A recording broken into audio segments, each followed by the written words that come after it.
Sup, Buzznet? In reference to the podcast. Here again. I'm Heather. I'm Amanda. And this week it's a true crime. It's Murder Monday. It is Murder Monday. We're going to talk about the Texas 7. And my sources, as always, are Wikipedia. Both the History and the Oxygen Channel. And the show Mugshot. George Rivas. And yes, I phonetically spelled that out. So anyway, is that what you were going to say? Yep. I got this idea from the Oxygen Channel special called The Nightmare Before Christmas. Not the Tim Burton version? No. And because my co-host Heather is obsessed with that movie, I figured that was a sign that I should cover this. And obsessed. Just because my messenger bag has a Jack on it doesn't mean anything. Go ahead, tell the audience what your car was. It was my pumpkin car. And its name was? Jack. And you bought me orange paint today because? Or for today? Because I said Jack-o'-lantern on it. And your steering wheel cover? Used to be Jack. Although my dad did get me floor mats for Jack Skellington. And I rest my case. And now my car's white, but it still has the Jack license plate, and now he's the pumpkin king. And he could also still be Jack Skellington, because Jack Skellington is white. I'm obsessed. Oh, okay, great. Glad we got that out of the way. Because you're obsessed with The Nightmare Before Christmas, I thought I should cover this. However, I fell asleep during the special, and then could not find any trace of it anywhere else. Like it never existed. Yes. Like I Googled it. I Googled Nightmare Before Christmas, Oxygen Channel, ID Channel, because I thought maybe I got them mixed up. I was at my mother's for Christmas, and she has On Demand, and so I looked that up. I could not find it. So, I could have dreamed this. It just didn't exist on the menu. It did not exist on the menu. And I guess I was the cashier in the situation. No. I would have been the confused cashier. You know, when he's like, I want the spaghetti basket. Oh, I didn't realize you were talking about the Dane Cook joke, and I was like, what are you talking about? Yeah, no, I was talking about Dane Cook. I gotcha. Okay. So anyway, what I did see at the special was that one of the men was creepy. And then I looked it up to see what the punishments were for this. And when it included the death penalty, I thought I had to cover it. I don't know why. That was like my determining factor of whether I would cover this or not. So, this is the Texas 7, also known as the Connolly 7. The 7 men involved. Anyway, the 7 men involved are Joseph Garcia. He was in jail for a 50-year sentence for, you ready for this one? Stabbing a friend. A friend stabbing. Guess how many times? More or less than 15. More, but less than 20. 19? Yeah. You couldn't just do that last stab and hit 20? A friend. A friend. They were drunk. It does say during a drunken brawl. But still, like, you didn't realize it was your friend? I've been drunk plenty of times around you and my friends. Just because I have the urge to stab someone doesn't mean I go through with it. Yeah, stabbing is bad. Yeah. Okay, so then, next week, so that's Joseph Garcia. Randy Halpern, yeah. He was in jail for 30 years for beating his girlfriend's child because the baby wouldn't stop crying. That's what babies do. I cannot stand people who do that. Larry Harper was in jail for 50 years for raping 3 women. Patrick Murphy Jr., who was the one that was being interviewed that I saw, looks like great. He had a 50-year sentence for rape during a robbery. I feel like that's multitasking. Yeah. Donald Newberry, Newbury. How about Old Bury? Newbury. 99-year sentence for armed robbery. So, in the great state of Texas, this man got more years than somebody who raped 3 women. Well, one, there was armed robbery, but I'm assuming the one that raped while there was a robbery, it was probably also armed. I don't know. Then George Rivas had 17. Yep, that's right. You heard me. 17 life sentences for robbery and kidnapping, and an additional life sentence for violating his probation before the How Texas the hell 7. did he get probation? He's who a lot of this revolves around, and I think I might talk about it, but he was on probation for...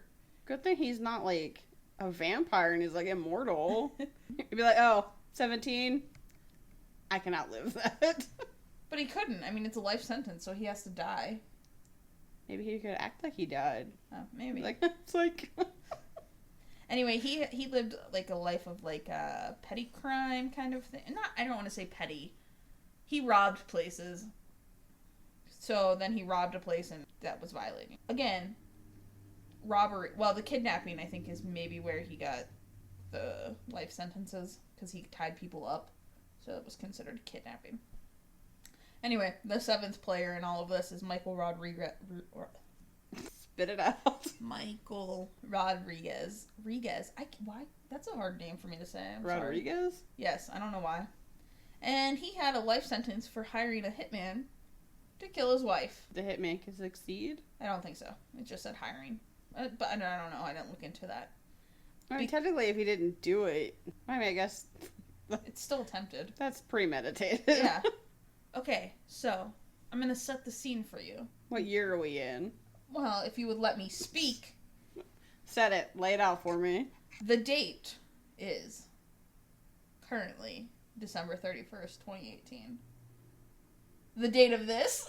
I was going to say, like, well, it sure as hell didn't happen today. The date of this was December 13th, 2000. So, we survived Y2K. And this is what the Texas 7 decided to do. The location is outside of Kennedy, Texas. Specifically, can you tell I was very sleep deprived when I wrote this? Specifically, the John B. Connolly unit, which is about 5.5 hours south of where you visited me in Texas. That sounds like I was in jail in Texas. I wasn't. I mean... Well, anyway, 7 men working in the maintenance shop in the jail overpowered the employees and prison guards, stole clothing, guns, and a vehicle. Somewhere in here I might have, but I also remember that they... Oh, never mind. That sounds like horrible security that they got out of a prison and got a car. Yep, they stole a vehicle and escaped the jail. Basically, they made false claims to other guards who were watching the gate to the jail and ambushed the guard tower. They escaped with... It's crazy. 14 handguns. Handguns. Well, that about does it for the podcast. Okay. They escaped with 14 handguns, a rifle, a shotgun, and 239 rounds of ammunition. They also took the clothes from the guards, money, credit cards, and identification from the prison guards. So if I would stop trying to improvise and just read what I wrote, I wouldn't repeat myself in the same sentence. One of the inmates' fathers then provided a different vehicle for the group. So the prison vehicle was found abandoned, and as you pointed out in a previous episode, abandoned means that there was nobody in it. That was our first episode. Oh yeah, that's true. So the prison vehicle was found abandoned in a Walmart parking lot 2 hours after the breakout. The El Paso and the U.S.-Mexico border, in case you didn't know what border I would have been talking about, clearly, because it's clearly the Canadian border. Yeah. Was the main focus at first, but the men were no longer there. They didn't go to El Paso or the border. Yeah, you never go where it looks like you're going. El Paso is where Rivas was from, and so many thought he was going to go back there to hurt and kill the prosecutors who put him in jail. He didn't. The 7 men went into San Antonio, which from where they are, I believe it was west, and El Paso would have been more south, but I could be wrong. When they were in San Antonio, they realized they were running out of funds, so they robbed a Radio Shack in Pearland. Nope, not Pearland. Well, it could be. Or it could be Pearland. Okay. How the fuck would you have it called Pearland if it doesn't have pears? The 7 men went into San Antonio and realized they were running out of funds, so they robbed a Radio Shack in Pearland. Radio Shack. R.I.P. The day after they broke out. So, in 24 hours, within 24 hours, they were already running out of funds. They took from the Radio Shack money and credit cards from people that were in there. So, like, real throwback. They also took police scanners and walkie-talkies. 6 days later, on December 19th, they checked into an Econo Lodge in Farmers Branch, which is near the Dallas-Fort Worth area, which is where you visited me. It is where I visited you. On December 24th, they robbed an Oshman's sporting goods store in Irvine. In here, they stole at least 40 guns and sets of ammunition. An off-duty employee called the police after noticing the commotion inside. Officer Aubrey Hawkins responded to the call, and upon arrival was ambushed by the escapees and was shot 11 times, and also had been run over by the convicts as they fled the scene. Oh. Did Yeah. she survive? Actually, fun fact. It's a male. Hawkins later died at Parkland Memorial Hospital in Dallas. He was 29. What a day. That's like, he's probably thinking, I had to come in, I wasn't even working, but... Well, no, okay, so there was an off-duty employee of the store that called the police. So Hawkins was the police officer that responded. The police officer, not the employee. Yeah. Yep. After the officer's murder, a $100,000 reward was offered to whoever could help catch the convicts. This reward grew to $500,000 by the time they were apprehended. This lasted 6 weeks, P.S. Which is so crazy. Like, I don't remember hearing about this. Now, granted, I was only 12. But my mom has always been obsessed with the news. But yeah, I feel like that's something that... Especially that many people escaping at one time. Yeah. Like, that should have made national news. Yeah. After the robbery, the fugitives headed west and then got caught in a snowstorm. Where? In Texas. At which point they decided to go north. And at some point in this northern trip, they purchased a Jeep and a motorhome. So they... Man, whoever's credit cards they stole from us had pretty high limits. Yeah, that's what I'm thinking. So then they go to Woodland Park, which is in Colorado, on New Year's Day. They told people they were traveling Christians and were looking for a place to park their motorhome. At least they didn't call it a motor coach. They could have. I'm not sure. Surprisingly, as much as I used Wikipedia, it wasn't really a copy and paste of Wikipedia. I actually found a lot of this out by watching Mugshot, which made me really excited because I also want to cover the Oklahoma City bomber, Timothy McVeigh, and they had an episode about him, so I was like, yes, I'll get so much information from this. It was not as informative. I was say, what, you couldn't find it again? No, I did find it again. I did find it. That's what I always find, like, with mine, I always, like, if I watch, like, something that's about it, I feel like I retain more than reading it. Yeah, same. I really feel like when I use Wikipedia, I'm just retyping what they I wish type. that fucking worked when I was in school, because I retained 0. However, I'm glad Wikipedia wasn't around when we were in school, because I feel like I learned a lot more. I feel like we had Cliff Notes when we were in school, and that was it. Cliff Notes, yeah. Or Spark Notes. Spark Notes, yeah. So anyway, they were apparently traveling Christians. They changed their appearances by growing out their hair and facial hair, and they also dyed their hair, which the person on this show made fun of that. It did look pretty bad. The campground owner of the Coachlight Motel and RV park in Woodland Park said they just did normal everyday things when they lived there. America's Most Wanted aired on January. Okay. Anyway, it aired on January 20th, 2001. On January 21st, the neighbor called in and stated he knew the Texas 7. Oh, the neighbor slash owner of the campground called in and said he knew the Texas 7 and where they were at.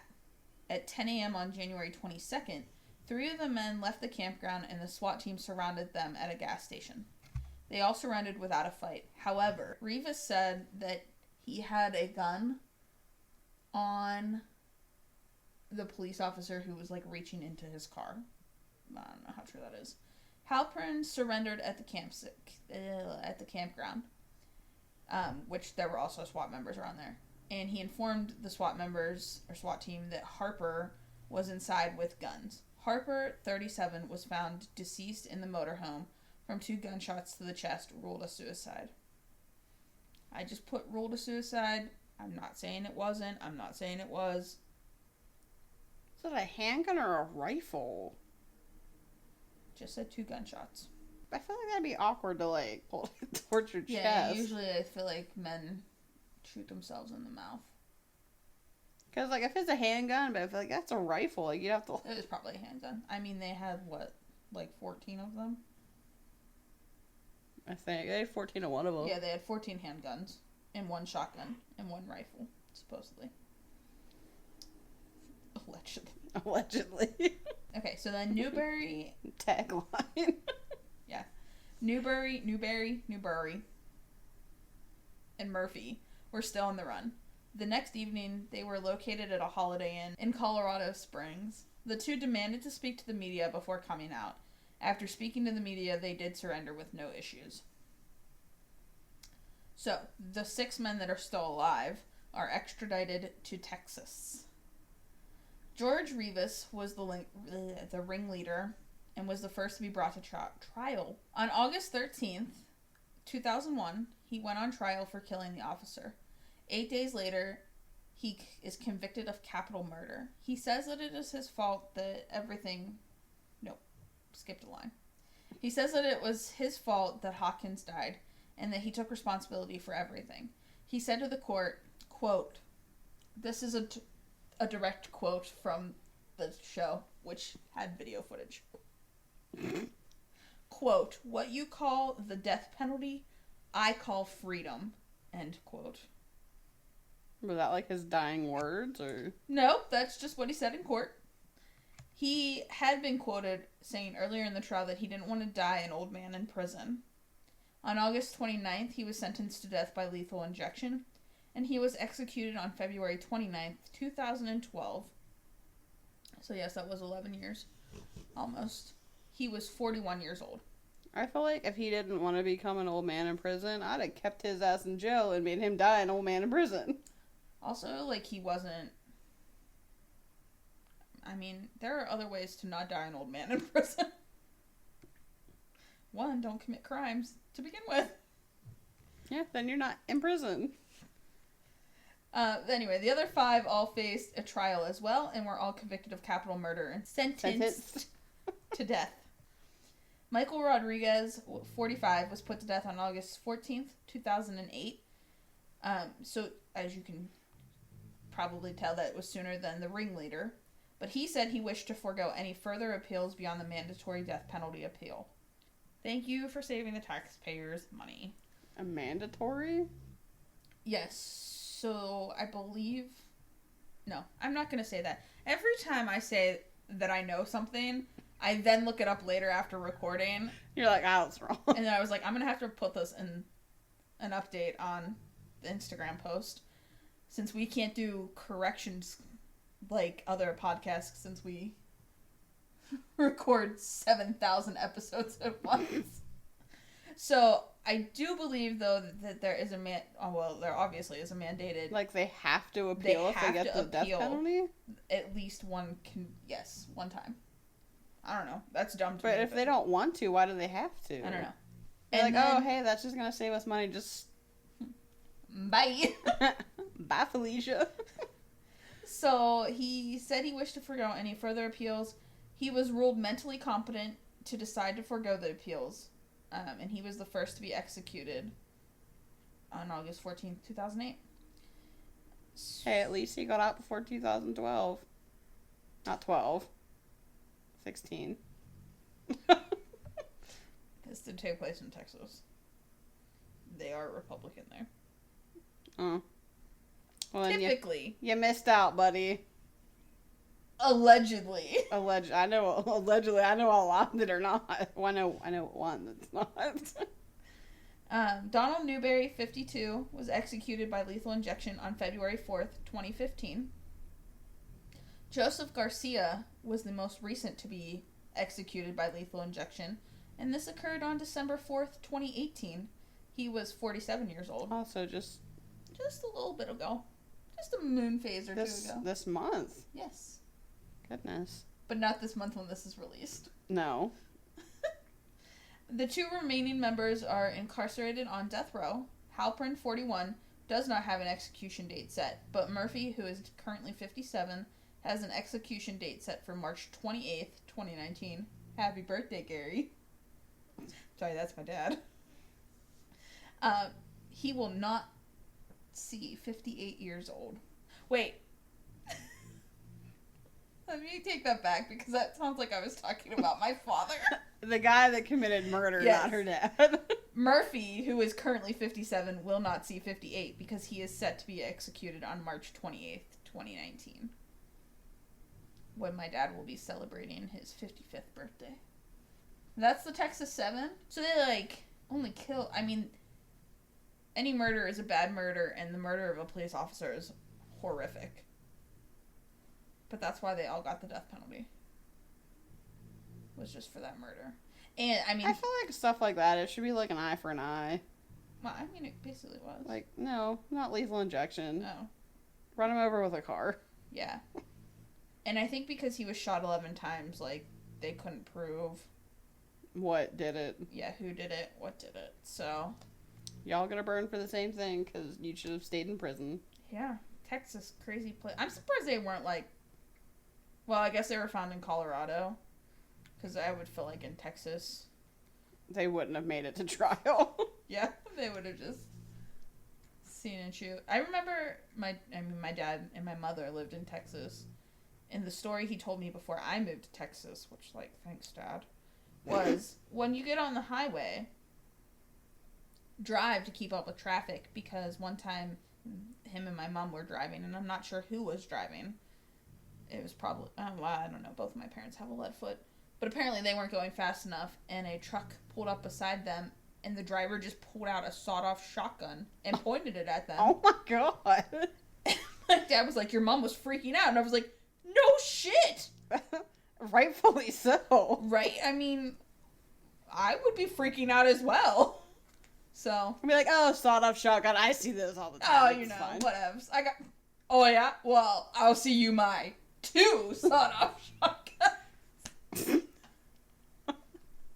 I don't have... Or be Oprah and whip out a third one. And you get a sawed-off shotgun. Anyway, find us at Instagram at In Reference To Podcast. Find us on Twitter at In Reference To. Find us at Gmail. We're on Google Hangouts. Maybe. I probably am because I have it installed on my phone. At In Reference To Podcast at gmail.com. Find the snoring puppy at Brody the Shepherd Mix. Why do I say at twice? That's so dumb. And help support us by donating to us on Patreon. We have $2, $5, $10, and $20 for support. And anything 5 and above, we donate at least $2.50 to Wikipedia, because I said in my first episode, I think, that if we ever made money from this, I would donate to them. And they need it, because they keep telling us. Every time you click on them, they need it, so we want to give back to them. Because God bless Wikipedia. What you got for us next time? Next time, we're going to learn about the Shanghai tunnels. Since I know you love tunnels. Love tunnels. That's so weird. I do like tunnels though. You're I like obsessed. the You really wanted to go to Las Vegas tunnels when we were out there.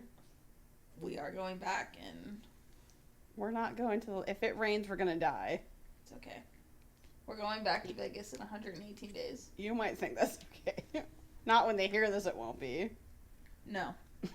As of December 31st. Which means, like, maybe if we have enough followers by then, we can tell people to meet us there. It'd be fun. That would be... Could you imagine my mom would be Who like, are these people? Why are they following us? why do people want your picture? I don't know, Mom. They must have rats in the basement and they need to scare away. I used to hate when my dad would say that. Oh. The one guy that we used to have a regular customer, and he's like, I still have that picture from you guys in the newspaper. And I was like, why? And he's like, I gotta keep the rats out of the basement somehow. Ew. I was like, Was he an older gentleman?